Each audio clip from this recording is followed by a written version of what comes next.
ഈ വഴുത് കേൾക്കാമെന്നവരോട് പറയുകയാണ്, ആയുസ് കളയല്ലേ വാപ്പാ, സന്തോഷത്തോടെ ജീവിക്കുവാപ്പാ. എന്റെ പെങ്ങളെ, അല്ലാഹു തന്ന ആയുസ് വെറുതെ കളയരുത്. വാശിയും വൈരാഗ്യവും മാറ്റിവെച്ചു. ഭാര്യയും ഭർത്താവും നിങ്ങൾ ഒന്നാ. ഏത് സങ്കടത്തിലും നിങ്ങൾ ഒന്നാകണം. പരസ്പരം സ്നേഹിക്കണേ, ആദരിക്കണേ, ബഹുമാനിക്കണേ. വഞ്ചിക്കല്ലേ, പറ്റിക്കല്ലേ, ചതിക്കല്ലേ. പരസ്പരം ബഹുമാനത്തോടെ ജീവിക്കൂ. അല്ലാഹുവിന്റെ റസൂല് പറയുന്നു, മന്നസിന അലൈഹി അർബഅത്തു ഖൈറാ വജബതു ലഹുൽ ജന്ന. 4 പേര് നല്ലതു പറഞ്ഞ സ്വർഗമാ.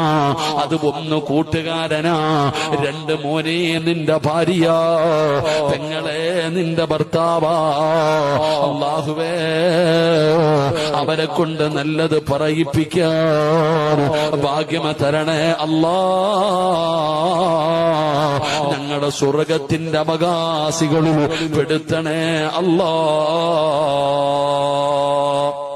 അല്ലാഹു നമ്മളെ സ്വർഗത്തിന്റെ അവകാശികളിൽ